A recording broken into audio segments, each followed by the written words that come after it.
my pleasure to turn this panel over to the capable hands of current Masters in Public Policy and MBA candidate at Duke, Sevi Gaskin, who is going to be our moderator this afternoon. Awesome. Thank you, Claire. So I'm Sevi Gaskin, like she mentioned. I'm joined on the stage here by 4 awesome alumni who I'll go through now. First, to my right, joined by Ashley Middleton over at GMMB. Following her, I'm joined by Mega Bonsall over at Monitor Deloitte. Emily McKelvey at Social Finance Inc., based in Austin. And lastly, Jackson Tufts at Booz Allen Hamilton. Thank you all for being here today. Of course. So if you could go in order and just provide a brief summary of what your job experience is, what your industry is, to give a little bit of perspective for everyone in the room, that would be great. So I work at GMMB, and I have a somewhat unusual job path in that this is essentially my first job out of college, and I'm still there close to 15 years later. I did work on a ranch in Wyoming, which was kind of a detour, but also client services. So GMMB, we are an integrated communications firm, and that pretty much means anything you can think of with communications, we do in some element. So whether that's video production, advertising, media buying, digital, media relations, you name it. And then we do work for causes that we care about. So progressive causes for the most part, traffic safety, global health, healthcare coverage, domestically education, and that's kind of our way of saying, you know, we want to work on things that kind of advance the public good and make the world a better place. And so it's kind of all the benefits of working at a nonprofit in terms of really feeling motivated by the people that you work with and the work that you're doing every day, with the additional benefits of working somewhere that has like cutting edge technology and the ability and the funds to do a lot of different things and to pay us well. So that's me. And I clearly love GMMB because I'm still here. Great. So again, my name's Mega Bonsall. Nice to see a lot of faces here. I work for Monitor Deloitte, which is a consulting company kind of all over the U.S. So I'm based in New York right now, and the public sector practice that I'm a part of is based in D.C. Public sector consulting entails working for a lot of the time for government agencies and or nonprofit organizations, NGOs, that sort of thing. So for us, that means we've got a lot of footprint in the federal government. We work, I think, across probably every single agency, and that can be anything from strategy work all the way down to operational or implementation work as well. I'll get into what some of that means in a little bit. I think the biggest question I normally get is, what do you do as a consultant? And I will always answer, it depends on a daily basis. So we'll get into a little bit of that throughout the conversation. My background, I would say, is I've also been there since I graduated Duke from my MPP program at Sanford in 2012. But the difference, I think, is that every single project on consulting is really different. So I feel like in 8 years, I've had 30 jobs, but really I've been at the same place for 8 years. So we'll talk more about that. Cool. My name is Emily McKelvey. I graduated Duke undergrad in 2013. After that, I did some consulting for universities and colleges in DC, and then moved into traditional strategy consulting. Stayed a bit longer than planned, and then realized I wanted to get back to my policy roots. So started asking around, seeing what my options were, and I got a lot of great advice to go get my MBA. So I just wrapped up my MBA at Northwestern, and while I was there, I did an internship at the United States Agency for International Development in the Global Health Bureau. They have something called the Center for Innovation and Impact, which was actually started by a Duke alum, and their mission is to bring business principles into the world of global health. So that was kind of my first foot into the door into the impact world. And now, since August, I've been working at Social Finance Inc., which is an impact investing nonprofit that does a set of innovative financing strategies called Pay for Success, so like a social impact bond or an outcomes rate card. Jackson Tufts, good to see everybody here. I was MPP 19, so I just finished over at Sanford in May. But before that, I had 8 years on Capitol Hill, so I'm happy to answer questions about my past life. I'm currently with Booz Allen Hamilton, working on the defense side of the equation. Booz, like many big consulting firms, has corporate clients as well as federal government clients. So I work on the DoD side of things for a Department of Defense agency that deals with weapons nonproliferation primarily. And I've been there for the last 5 months. It's been enjoyable. But like several of the panelists before, I had a very circuitous path to where I am now. So I think we'll get into that a little bit more, but there's no one way to get where you're interested in going. But Yeah, and actually, that's a pretty good segue. So my first question, and Jackson, I'll start with you. Looking back to your time at Duke, what advice would you give yourself about the job search process and the internship process and the career process that you wish you would have had? yeah, so I think some of the, again, I don't know how many of you were in the last session, but some of the panelists there touched on this, but the importance of networking, the importance of leaning on relationships that you build with not only professors, people who come visit campus, speakers, people that come for events like this, but also your colleagues in class, your classmates, your peers.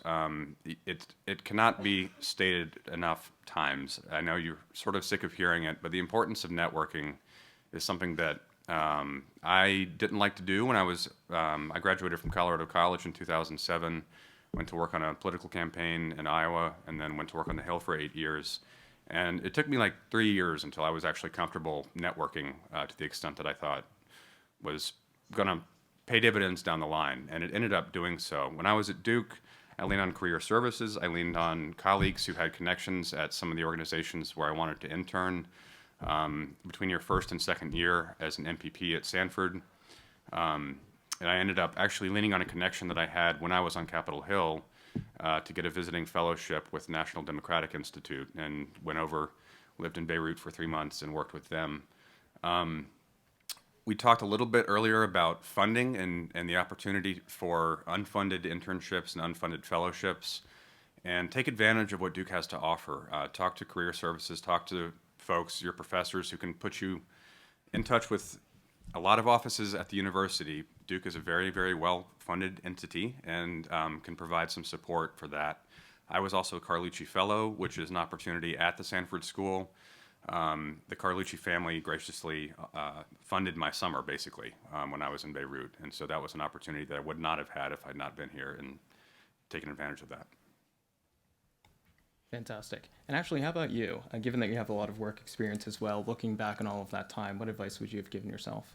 So I think y'all are already a step ahead of where I was when I graduated, because you're here, and that was something I did not take enough advantage of, with all the different opportunities that come through the Duke Career Center. And the networking piece, couldn't agree more, and think of it as something fun. Like, you like your friends, you like hearing about their lives, you like learning about what they do, you stay in touch with your family, you stay in touch with your parents' friends. Like, think of networking as that, as just keeping in touch with people that you like, and that will lead you to a lot of opportunities. And don't be afraid to ask for informational interviews. They're really easy to give. People like me love helping other people out. It makes you feel useful and important. And so that's something that you shouldn't feel shy about asking for that kind of help, because it's quite easy. And it gives you really good insight into the kinds of careers that are out there that you might not have encountered if your friends or family members are not involved in those careers. And there's so many. I mean, when you're in DC, there are just so many different things that you can do that all sound complicated and are actually pretty straightforward. Fantastic. Emily, Mega, any comments about that? Additional thoughts to add? I would just say I did some reflecting about my job search when I was in undergrad to kind of prepare for this. And I literally opened the Dropbox of like the cover letters that I wrote both for my pub-pol internship and for full-time. And like, I had no idea what I was doing. My strategy was basically to like troll the internet and like various job boards to find things that were like non-profit-y or policy related. And I would tell myself to stop doing that. Like, I've never gotten a job that way since that first job. And I would do some like targeted LinkedIn stalking and having these conversations. And when folks say network, if you're like, I have no idea what that means, it sounds like a fancy cocktail party. Like, where do I find that in Durham? There's a great book out there called The 2-Hour Job Search, I think actually written by a former Fuqua career services person. That is just like, here's how you send an email, here's how you stalk people, here's some smart questions you can ask them, and start thinking about like, how do I want to spend my days? Do I want to work in client services? I fell in love with that in consulting, and like used to work in restaurants all through high school, and like found a real like set of similarities there. Do I want to be working on a team? Do I want to be at my desk all day? Do I want to be in meetings? Do I want to be doing internet research? Do I want to be in a field where I can get a ton of responsibility right away? Or you need a PhD to like have the credibility, and I'm working like with the experts. So just like those kind of lifestyle questions about the jobs are things that you should be thinking about now, and things that I wish I had thought about instead of writing all of those random cover letters. Yeah, I'll just add a few last things. I think it's just to put a finer point on things that are the great things are already mentioned. So like, on the networking piece, it does not have to be scary. But be organized, right? So don't just go and have a bunch of meetings and then not remember who you met or why you talked to them, because then it's like, well, what did I do all that for? And why did I sit down and have 7 cups of coffee and I'm really overcaffeinated? So keep a spreadsheet, keep a list, whatever it is that you can do. I like to think of it as collecting dots. And I don't know who once told me this analogy, and I know it sounds kind of strange, but you're just kind of collecting all these pieces. Sometimes you don't know why you're meeting someone or for what reason, but it'll come back. Like later on down the line, and this happens in consulting a lot, you want to connect someone with something and you're like, well, I don't know what I can do for you now, but I'm going to keep it here. I don't know what I can do for you now, but I'm going to keep it here. And then a week later, oh, I heard about this, I heard about that, and you make the connection. And there's a lot of value in networking to also be the connector. So it's not just about what you can get out of it, but it's also what you can do for other people. So that's just something to keep in mind. I'm better at writing things down. I forgot what I was going to say. I think the second thing is be open. So you guys are young, you're seniors, juniors, whatever it might be. And if I had no idea what I was going to be when I don't know what I'm going to be now, and I'm way past my senior year in college. But don't think that you have to know everything about what you're looking for. And some of those conversations are just to open that door and open like the aperture of what is out there for you. So having those conversations, I think there's a balance and a tension between being really, really focused on what you want and going after it, and then keeping that door open for the things you didn't even know existed.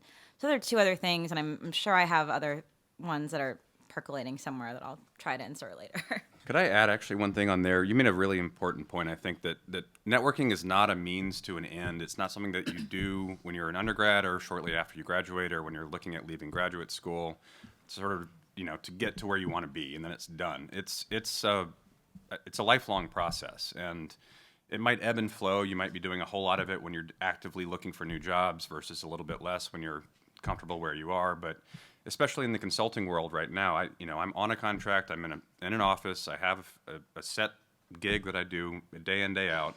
But that contract will likely end at some point, and I'm constantly trying to make connections within Booz Allen Hamilton to figure out where I want to go next. And I think one other point I would make, I saw this a lot when I was first on the Hill. Actually, there was a real aversion to sort of networking to leverage relationships to get to where you want to be, because there was this sort of sense of, hey, people who are just going and glad-handing and leveraging these connections or have this sort of sense of entitlement that they're going to just be handed a job. And first of all, that's not true. I mean, it's a whole lot of hard work. You have to do a whole lot of meeting people, talking about things that you may not be very familiar with or comfortable with.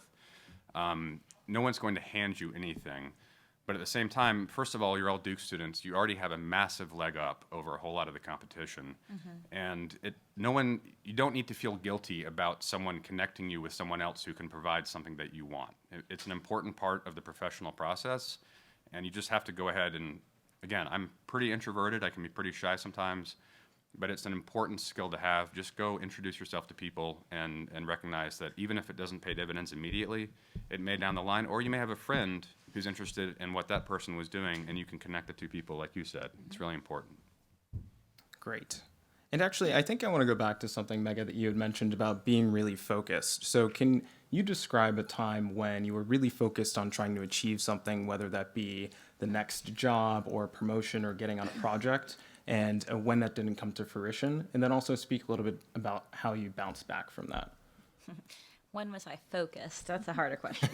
Let me think of it. I have 2 examples that maybe come to mind. So I wouldn't say that I'm really focused in my career in consulting, and I view that as a really good thing. So it goes back to my point earlier about being open. So luckily, and I think for Booz Allen, hopefully it's the same way, Deloitte is this place where you have a job, you have projects that you work on, but you really have the luxury. They love to say this term, own your career, but it's really true. Like, you have the luxury of being able to craft that. Now, that's both a very scary thing because you have to be like, oh my God, what do I want to do? And then you also realize, wow, I'm in a place where I'm supported and I have the job. Like, I'm not worried about losing my job, but I need to be more thoughtful about the set of experiences I want to have in a place like this to really take advantage. And so for me, again, I don't know if it's focus or a lack of focus, and I'm not trying to be funny. That has been a blessing because for me, it has opened a whole new sets of doors that I didn't imagine. So I'm going to take 20 seconds and give you a spiel of my background. That I came to Duke as a year out of undergrad with 1 year of work experience in government and got my Master of Public Policy. I'm pretty sure I was the youngest person in our program. That's not something to be necessarily proud of. I think experience would have done me a lot better in the program itself. But I didn't let that hold me back in consulting, and I decided to let Deloitte be the place that I do a lot of learning. And so I decided I'm interested in this issue area. Let me network my way onto that project, have a set of conversations to help me get staffed on that project. Not really interested in that topic anymore. Let me go somewhere else. All along the way, I think it's also about keeping in touch with the people that do you favors. So I feel like we get very transactional with the networking piece. It's such a and you made such a good point. It seems to be such a, hey, have a conversation, give me something, and bye, see you later. And I think the best connections that I've been able to make are the ones that I actually keep up with years later, and they come back to me years later with, hey, I have an opportunity. I'm not sure if you're interested. I think I'm getting really off track here with the conversation topic, but that's something I wanted to make sure that I said is when you're doing this networking, when you're trying to find your path, and I'll get back to the focus question in a second. Clearly, you can see what I mean by lack of focus. Just make sure that you're following through, because that's something that I think is a rarity these days and would go a long way to set you guys apart from the crowd. Back to the focus question. Let me give a more concrete example. I left Deloitte somewhere along the way and got my MBA. At Wharton, and I applied for a fellowship there in social impact. So it was innovation prize for nonprofits, and I didn't get it my first year, and I was very upset. I mean, you put a lot of work into something. It was part of the reason I applied to that school, and I was incredibly pushed off by it. But so it was something I was very focused on and very one-minded about. But what I did was I went back, I asked for feedback about why I didn't get the fellowship. I came back the next year, I applied the feedback that I got, and I also rounded out my story a little bit to not make it sound like what I wanted them to hear, but actually just let the passion come through. I got the fellowship the next year. So I would also say, focus is good. You will get derailed and you will get set back when you even if you're all in on something, just don't let it hold you back. Learn from it, ask for the feedback, pick up your britches, I guess, and move forward. I don't know where the britches thing came from. So I think that's my cue to stop talking. But I just think if you're not as focused on something, you will come around to it. Just make sure you're doing what you can to understand the opportunities around you. And Ashley, what about you? So I do agree that just because you didn't succeed doesn't mean that you failed. And I think that is particularly true when you're going for something, when it comes to careers where not everyone can succeed in the exact same thing. That doesn't mean that you have failed as a person. It doesn't mean that you weren't incredibly qualified. And I think the most important thing you can take from that is don't get discouraged and learn from what went wrong. And kind of as a tangential comment on that, we were actually having a management training at my firm, and we were talking about opportunities for the kind of newest crowd at GMMB and ways to support them and give them, a meaningful work experience. And one of the things we were talking about was this sense of the freedom to fail. And that all of the things, if you think back on the things that you're really proud of and the things that you really kind of feel that was a high point. It was never something that was easy. It's usually something that you really worked hard for, that you weren't really sure that you were qualified for, that you could necessarily get, but you worked for it and you got it and you succeeded. And that's the type of thing that you look back on and say, that is something I'm really proud of. And the fact that it's not easy means that for everyone that you succeed, that you might actually fail from something else. But that's just something that you learn from what you fail from. It's not the end of the world. And if you're fortunate enough to work somewhere that you have a good network and you've got that kind of security, then that's something that you can kind of lean back on and say, okay, now I can move forward. And I feel like your Duke degree is the same way. You can always kind of lean back on everything you've learned and say, okay, I'm going to be fine, and then move forward to the next thing. Anything else to add, Emily? Talking about failure, I would just say, like, you see everyone else's highlight reel. That's kind of a cliche quote, but like anyone that you see has applied to jobs and not gotten them. And especially if we're talking entry level positions right now, it's a numbers game. So don't let that get you down, and it will become less of a numbers game and more focused, hopefully, as you progress. I can also speak to failure somewhat interestingly. I work at Booz Allen Hamilton right now, and when I was looking for jobs out of Sanford, the first people to reject me for a job was Booz Allen Hamilton. Revenge. Yeah. So they had a very set, idea in mind of what they were looking for this specific pipeline into the firm, and I had applied with a number of my colleagues, and they only had a couple positions, and I was not one of the people that was selected for those. But because I had taken the time to actually apply and to have those coffee chats and those conversations, the interview, I ended up getting in through sort of a side door. And I'm actually, I think, probably much happier where I ended up than where I would have been if I'd gone that first route. But it was a little bit funny when I was accepting the offer and was like, all right, well, full circle, here we are. But it, just persevere and know that along the way you've learned from that process. Can I add one more thing? Yeah. I feel like there's this tendency when you guys are all going through the job search, and we did this at Sanford, I did it at Wharton, like you all talk to one another and you're all consumed with each other's, like, who's applying for what, and the numbers game is what brought this up for me. And like, anyways, try not to do that, right? Like, your job search is a very personal, like, thing, and it's... to the extent you want to rely on other people, certainly you should. That's a personal choice. But I just think, like, back to the focus question, like, if you consume yourself with what other people are doing, it's just an energy thing. Like, you're not putting the energy into what you could be doing. So I would encourage you that your job search is a very personal thing, and you shouldn't feel like you need to compete with anyone else. Just compete with yourself and get yourself the best opportunity you can. I will also add, this might be the most discouraging thing I will say all day, but the recruiting process is lunacy once you see it from the other side. When I was on campus recruiting for consulting positions a few years back at Duke, I had to look at 100 Duke resumes and choose 20, and then a couple of other young alums who also worked there also got to choose 20, and then HR got to choose 20, and then it went into some magical algorithm, and like 15 came out that got first round interviews. And like, what? That's horrible. We definitely missed our best candidate through that process. How can you really tell? So try not to take it personally, because it's lunacy.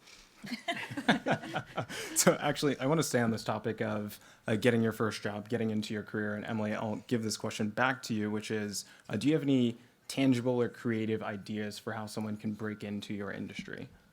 Yeah, I'll answer for impact investing more broadly. I'm a little bit tangential to that, but to be an impact investor, you have to be really good at impact or really good at investing. And we need both sides of that house. And like, people want to go into impact investing, but there really aren't a lot of entry-level positions in impact investing. That's kind of the state of the industry right now. So I would focus on one or the other if that is your dream. The other thing I would say is, if you do have a dream job right now with 0 years of work experience, maybe unpack why it's your dream job. So for me, I got really excited about impact investing because I was like, oh, I've spent all this time in consulting and there's like a business side and I want to do impact. So I started applying to a couple early stage impact investing firms, failed, didn't get the job after a final round interview. Someone with an MBA got it instead. So then I guess revenge, went and got my MBA, got an internship offer from that place, and decided like, oh, early stage impact investing is not for me. I want to slot into a different piece of this industry. So if you have a dream, like, unpack what you're really looking for. For me, it was that blend of private sector and social impact, and then I could slot into other places. Awesome. Anything to add? I mean, so for GMMB, I think a lot of people come straight out of college, which is actually a fantastic time to come, because it's basically a crash course in everything you need to know about communications, and it's exposure to a lot of issues, a lot of things you might not have otherwise been exposed to. And then it's kind of like a second college almost, because the friends that you make at GMMB, we call the GMMB alums, people who have left and gone into other careers, another network. But we call them the alums because everyone's really tight. Like it's a great entry-level job experience. And then it has a path to grow, which is why I'm still there. And I think that also means that you get a lot of opportunities when you're there. But we also have people who come in from other careers. So a lot of people who come from Teach for America, for example, or who come from the Peace Corps, who come from doing sort of like a year or two, gaining a lot of skills, coming from campaigns, like working, especially in the field, where it's kind of a temporary job, and then you get a lot of work experience, and you can translate it into communications. I mean, that's the beauty about communications, is that you can draw on a lot of very real life experience, and it's very relevant. So I think there are a lot of interesting backgrounds that have come into GMMB. I think coming right out of college is a good one, and I would advise people, if they're thinking about going to grad school or something afterward, to try to work at least a couple years beforehand, just to have that kind of real world anchor. And actually, what would you say is the most, I would love to hear from all of you, what would you say is the most interesting background of someone that you work with who's in your industry? We had an actor who had done soap operas for a long time, which is to our delight when he showed up. And he was just doing a complete career change. I think he had done baseball and then theater and then LA and then GMMB, and now works at the Gates Foundation. Mm-hmm. Wow. Yeah, I can't think of someone's background, certainly not mine. But so I'm going to flip that question into maybe just a piece of advice, which is forget the buzzwords, forget what you see in the job, like applications and the business words, whatever it is, because no one knows what those mean anyway, right? So focus on the experiences you've had and how to translate that. And I think that's what you're getting at a little bit, how to translate what you've done. So I actually do have an experience of a colleague of mine at Deloitte who was I think he was an MMA fighter or something. I don't even know what that means. But when he was applying to business school, he translated that into how he worked with teams, but also had to be like an individual leader. And he made it sound not as cliche as I'm sounding right now. But I really do think that these extracurriculars, these things that you guys do outside of just pure job prep and classes and things like that, there's so many transferable life skills, and there's so many transferable things to the job and how you work together. And so I loved your advice about taking some time and unpack why you want to do something. A little self-introspection will go a long way, and you'll realize in those moments where you're feeling some doubt, all of you have so much to offer. And it's just about figuring out those kernels that make you just a little bit different from the person next to you. Mm-hmm. I guess I would add, actually not on the Booz Allen side, but going back to when I first started working on Capitol Hill in 2008, I was fresh out of undergrad. I really had a passion for foreign affairs and for national security, international relations. And I had a friend who happened to work in the congressional office that I had my eye on for some time. She said we had an opening, and it was as a staff assistant, which is basically the entry-level position. And if you were here for the last panel, you heard a whole lot more about this. But it was not what I wanted to be doing right off the bat. I sort of wanted to be working on the national security portfolio and the foreign affairs portfolio, especially for my boss at the time, who was fairly prominent on Middle East issues, and that was my passion as well. But I would say, especially if you're coming out of undergraduate, be prepared to put a few years in becoming really, really good at whatever it is that you land on and do. Even if it's not something that, you mentioned sort of looking 5 or a few years down the road and recognizing, where you want to be then, but what you can work on now to get yourself there. There's a very high likelihood that you're not going to walk straight into the role that you want to be working in for the rest of your life. But it's important to take the opportunity that's given to you and do it extremely well. The office where I was working promoted primarily from within, and so I worked my way up, and for the bulk of the time that I was in the office, I did handle national security and foreign affairs for the congressman. And when I came back to grad school, that's what I focused on, and because of that, that's why I'm working at DoD in the office that I'm working in now as a contractor. And again, my younger Booz Allen colleagues, a lot of them come in not knowing exactly what they're going to be working on, but the ones who get to where they want to be the fastest are the people who come in just day in, day out, and are really committed to what it is they've been asked to do. You can gripe about it to your friends, whatever, off the clock, but recognize that you do need to put your time in a little bit and just prove that you're there for the long haul. Pays dividends. Great. One last question for you all before opening it up to the larger group.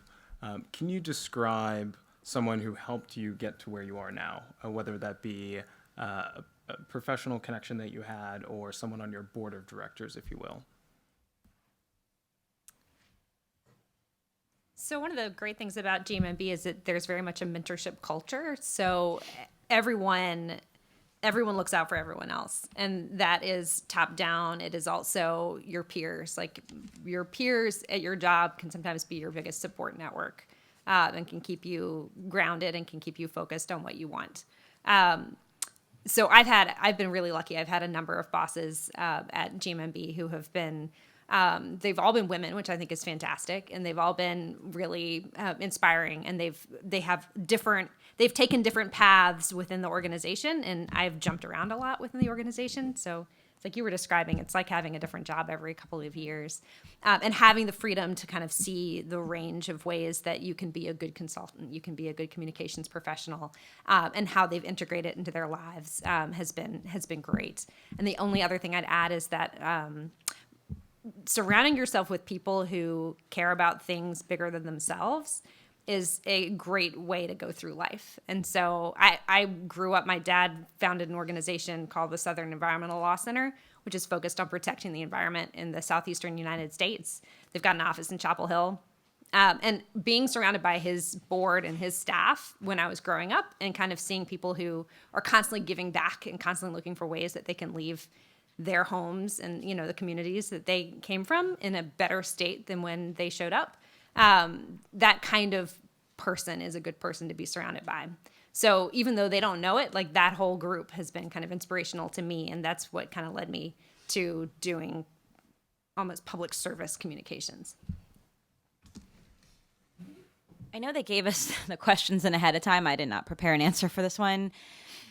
I think it's a hard one, right? Like I feel like if I look back at all the people that have helped me in my career, it's just, there's a lot, right? So maybe what I'm going to do is talk about, just go back to my earlier point about just the staying in touch thing. I think that if there's a common thread throughout all of those people, family is of course, and friends, of course. But when I think about from a professional standpoint, the people that have really propelled me to the next levels of my career, it's because I worked with them maybe a year ago and I stayed in touch over that. And it's this mutual exchange. Like it's when I left for business school, when I left for this, when I left for that, sending them an update. It's the ones that respond are the ones that kind of care and are there for you. And it's also not taking it personally if they don't respond and sending them another note, right? People get busy. So again, I'll just flip it back to that. Just make sure, follow through.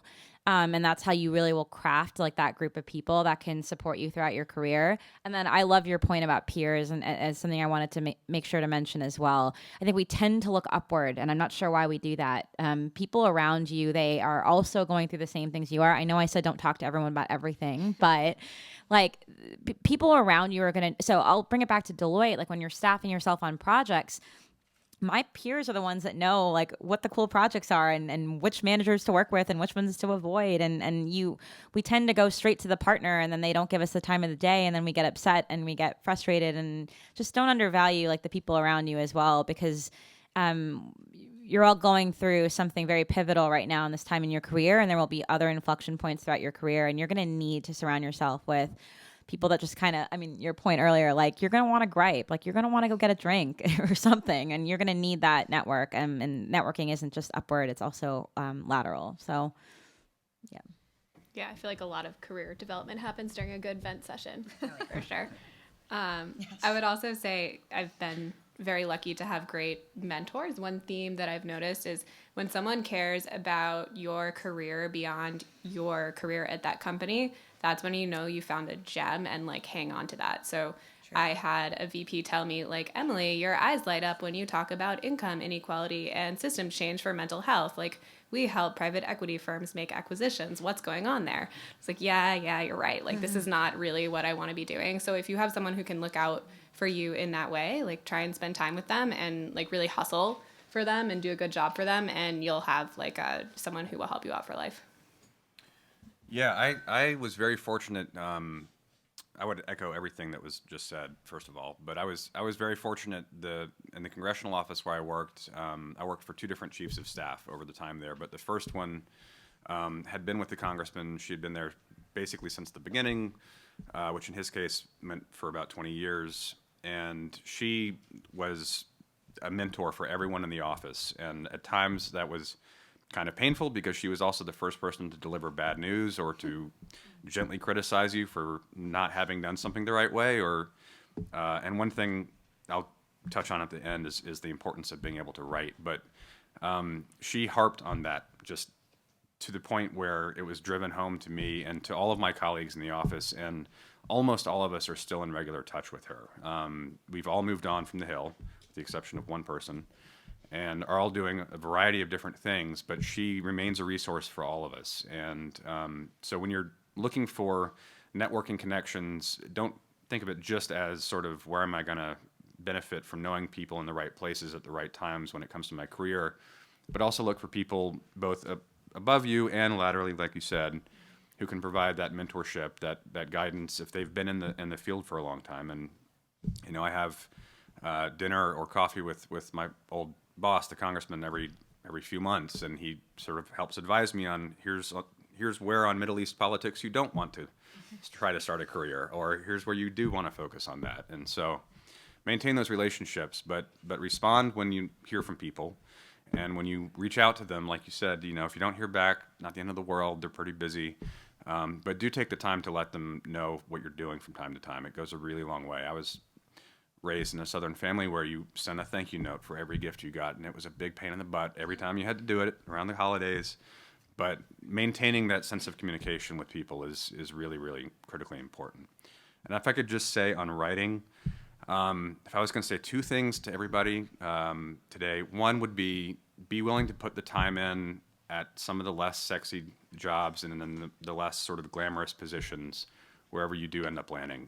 People want to be able to see that you're committed to the mission and to the team and to if it's a corporation, the corporation, if it's a nonprofit, the nonprofit, that you're willing to put that in, even if it doesn't get you a whole lot of recognition out of the gates. That's really important. The second thing I would say, and I know it's a pain in the rear to go to the writing center or to actually read the feedback that you get on a paper that you turn in to one of your professors, because you've already done it. It's turned in, you're done with it, you got a grade. You may not be happy with the grade, but you're working on 6 different things. Take the time to go back and actually read the comments that they wrote. I had professors at Sanford who gave me invaluable writing advice. I thought, at 32 or 33 that I knew everything there was to know about writing a policy memo, and turns out there's a whole lot of things that I was used to doing for one particular boss in one specific setting that was perfect then, but it really was important for me to expand my horizons a bit, and especially in the consulting world, they do things a little bit differently than that one position I'd had. And so take advantage of opportunities to learn how to be a better writer. It's the best skill you can have. Well, thanks, folks. I really appreciate your insights, as I'm sure the rest of the crowd here does as well. And Claire, I'll turn it back over to you. Thank you. Yes, that was such a terrific session. Please join me in a round of applause for our moderator and panelists.